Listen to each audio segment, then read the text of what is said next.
and welcome back to Veterans Onward to Prosperity. I'm your host, Master Sergeant Retired Anna Maria Bliven, and in today's virtual studio, we have with us Joe Dirac. And Joe has had a journey of his own with trials and tribulations, but also triumphs.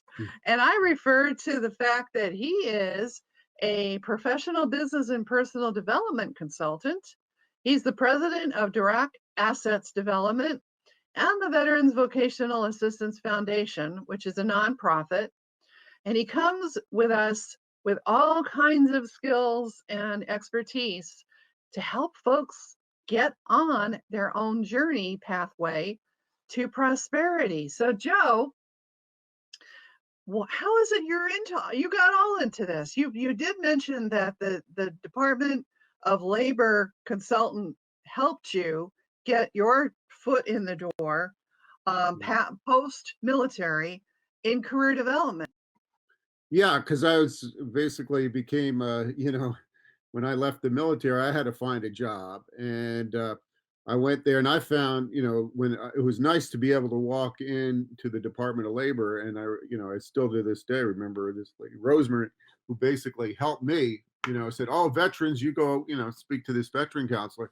And she was very, very helpful, took the time and went through and explained a lot of these things. Plus, at that time, and I guess they still do, you get a day ahead on the release of some of the job orders that were coming through. So we had that conversation. I said, man, what she's doing is great. And I'll never forget,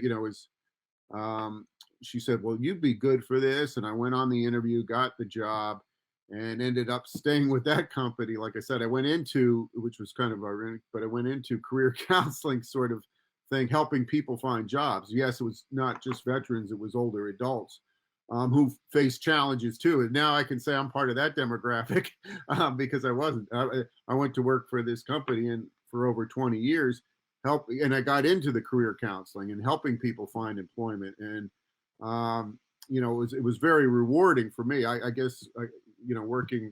I guess I've always been about service, whether it was in the military or the civilian life. It was all about giving to people and helping them. And I found that career counseling was one way to do that. And then, as things turned out, in essence, was there so long, I retired from the company I was with. And I said, okay, I'm not going to go just play golf or anything like that. I wanted to continue.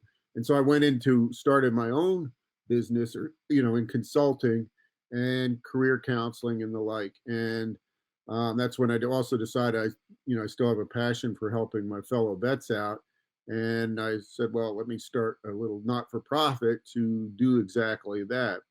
And so that's the Veterans Vocational Assistance Foundation I mentioned. And it really serves mostly as a connector. We have a website and you can get some resources. So if people need help, I'll be glad to kind of direct them to some of these resources that are out there. But that was kind of my journey. I mean, I became a global career counselor as part of that helping older adults. And I really like that, interaction of helping people and helping them better their lives. It's nothing more satisfying to me than to see somebody who's really, whether you be a veteran or not, you're unemployed. And one of the things you always kind of, and I remember even coming out of the military, we were, well, I'm a soldier, I'm a veteran. We always label ourselves of what we do as our occupation. Obviously, we're a lot more than that. We're also fathers and mothers, and in my case now, a grandfather, and a lot of other things. And part of it is just starting to think outside just what you did before, but thinking broader in terms of who you are as a person, a holistic approach. Because when you do that, then there's all these different skills come to play, not just your occupational skills, but also what other transferable skills you might have, personal skills, right? You might have educational skills. You might have all these other things that you learned from the hard way. And listen, and those are still valuable. And you, just like you said, you have to be able to put that into a language that an employer can understand. And they will. They'll get it if you tell them how to and what they can do, and they can see the value, how it's going to benefit them. Then they will most likely make you an offer of employment, because they're going to realize that. And it is a little, there's some tricks here, because again, some people maybe have negative stereotypes. That's the problem with stereotypes in general, whether it was dealing with older people.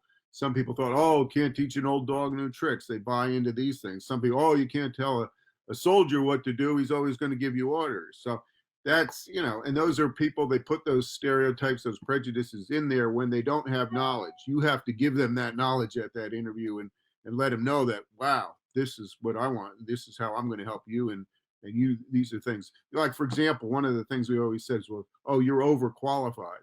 No, I'm fully qualified, right?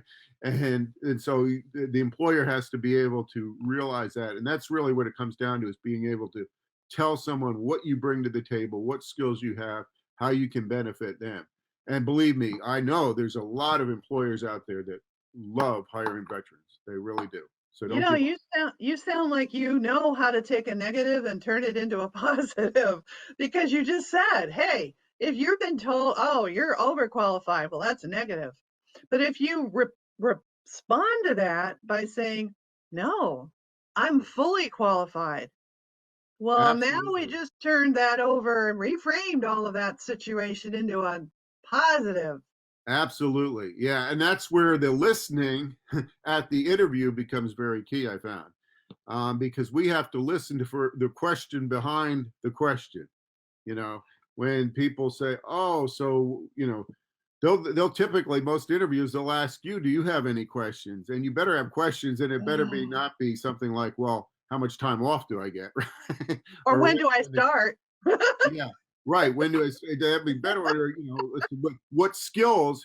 Like I would ask when they would ask me that, I said, yeah, do you have any questions? I said, yeah, what skills do you find would be most valuable for this position that I'm applying for? Now, if they tell you, guess what? Now you know where to go with the interview, right? So there is a lot of that, and you have to listen very carefully at the interview for the question behind the question, because all employers have certain concerns, and they want to make sure that you're going to fit in, that you're going to fit into the organization and you're going to be able to produce. And if you listen, and the old saying is what, we have two ears and one mouth. We should probably listen twice as much as we speak. But when you do speak, you wanted to speak with authority and confidence that, yes, I'm the person that can bring those skill sets to, your company and organization. And, listen, it comes with practice, but, I found that a lot of the skills that I learned in the military were very transferable. And and also when you kind of take a military approach to even your job search, identify the problem, come up with alternatives, and then hot washing when an interview goes, you can really do quite well at that. And I'm just so, adamant that, when I hire and want to work with people, I look for veterans. I actually prefer to work with fellow vets. And then, as a consultant, I don't do a lot of hiring so much, but I also look for people with an entrepreneurial spirit. And that's another option, by the way, for veterans. There's a lot of opportunities to start your own business because you have some of those skill sets. So, and there's ways to do that. There's programs here in New York, and I'm sure around the country, where you can actually get some assistance through Small Business Administration and the like, if that's where you want to go too. So don't kind of box yourself in. Well, that's all I can do. What I did in the military for the last 10 years, whatever that amount of time was. Think a little outside the box. I think that goes a long way in seeing what opportunities are out there in the civilian life, because you can do a lot of things if you have the right mindset. That is so true. So true. So thank you so much for that, Joe, and for taking some time out of your busy day to come on the show and being our virtual studio guest and giving us such great wisdom. Great, great, great wisdom. Hey, you know what? If there's nothing else that anybody took out of this, I hope they were paying attention with how you switched a negative situation into a positive one. That's the price of admission, if you will, for this episode. Thank you so much. And You're welcome. I will be wrapping this up and when we come back from these messages.